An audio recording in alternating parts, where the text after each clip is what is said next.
Put a finger down if your partner and you moved across the country because he was relocated for work, but you still needed to find a job.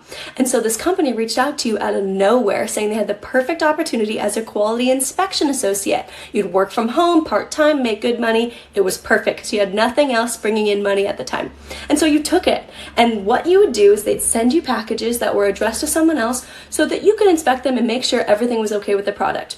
Or they'd send you to UPS with a notary. You'd pick up the package, bring it home, and do the same thing. Inspect it, make sure it's all good, and then send it back out to the person that you thought ordered it. And then 2 weeks later, after doing this for a while, the police show up at your apartment, and they have guns in your face, a warrant to search your apartment, put you in handcuffs, and tell you that you're being arrested for grand theft and burglary. And it took you like 2 hours outside your apartment handcuffed to convince them that you had no idea what was going on, and turns out you were part of an organized crime scheme. Put a finger down if when you were in high school you picked up your younger sister from middle school like you always do, but this day she was screaming in pain like you thought she was actually dying, so you freaked out and you called your mom, who told you to take her to her work so she could take her to the hospital. So you were going 100 miles an hour down the road just to try to get your sister to your mom before she died in the backseat of your car. And then your parents ended up taking her to the hospital where they figured out she had kidney stones. And there were 2 different nurses who were watching over your sister who were supposed to be working together, but your parents heard them get in a fight in the hallway, so the nurses stopped talking to each other and didn't know that each nurse kept coming in without the other one knowing, giving your sister more morphine.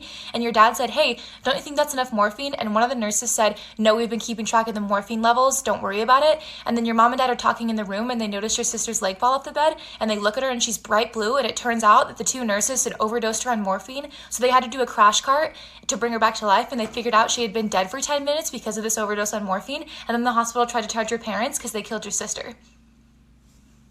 Put a finger down if you got in the back of a jet ski with a cute guy and he gunned it and you weren't holding on, so you flew off the back and hit the water so hard you blacked out. He had to carry your lifeless body back onto the jet ski, and you saw that you were bleeding. You didn't know where you were bleeding from, and you were actually profusely bleeding out of your asshole for the next 6 hours, and you convinced yourself you were fine until it was the middle of the night and your best friend saw that you were not fine and decided to take you to the ER, where the doctors found out that the stream of the jet ski actually went straight up your asshole and shredded all your internal organs, so you had to go into emergency surgery to reconstruct all your internal organs, and you came out with an ileostomy bag on the side of your stomach that collected your shit for the next 5 months.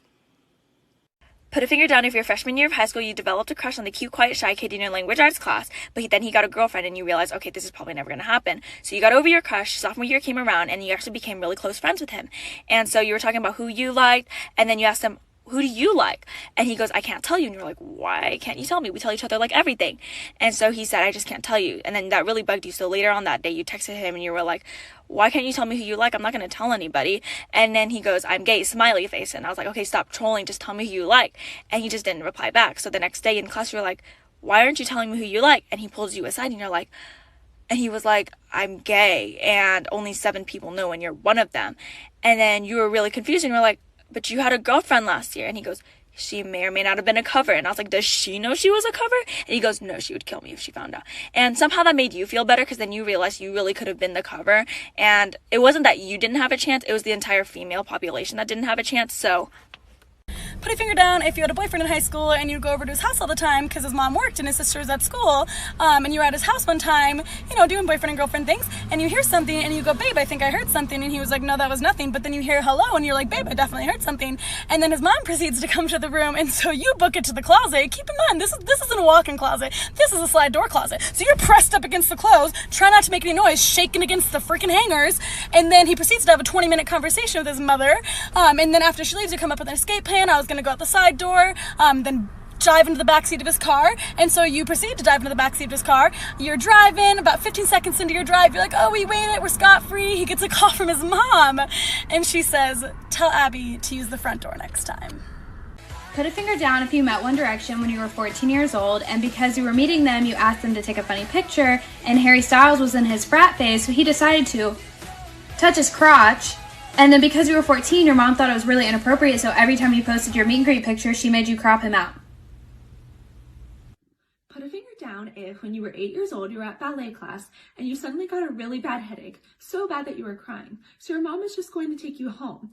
But on your way out of the studio, you reached down to adjust your tights and all of a sudden your arms and hands stopped working. So your mom took you to the urgent care. But when you got to the urgent care, you couldn't walk even though you could still move your legs. So the urgent care decided that you were too much to deal with, so they flew you by helicopter to the nearest hospital. And at the nearest hospital, you stayed there for 6 hours where they did nothing for you and eventually sent you home because they thought that nothing was wrong with you. And then you woke up the next morning and you couldn't move your legs now either. So you were literally paralyzed from the neck down, a quadriplegic. But now you've recovered the ability to walk and partial use of your arms and hands, but you can't move your left hand, which is why during this whole video, only your right hand has been up. Put a finger down if in 2015 you followed your favorite band on tour and got your favorite song by them tattooed in the lead singer's handwriting. Then you showed the lead singer your tattoo and he grabs your arm and he draws a 7 on your arm and you go, "What's that?" And he goes, "It's a song that might be on the next album. You might want to get it tattooed on you." So you go home and you get it tattooed on you, and the next time you see him, he walks up to you and goes, "Hey 7, I've been telling everyone on tour I met a girl named 7 and I wrote a song about her that's going to be on the next album." Then you tweet about the song and everyone doesn't believe you that it exists. Then 4 weeks later, he releases a song called 7 and everyone starts commenting on your Instagram and your Tumblr asking you if you're the girl 7's about, if you're dating him, and you just go along with it because you don't want to start drama. And then after a little while, you tell everyone it was just an inside joke between you two. And then a year later, after seeing them 32 times on tour, you realize that their music is shit and you get all their tattoos covered up and you never listen to them again.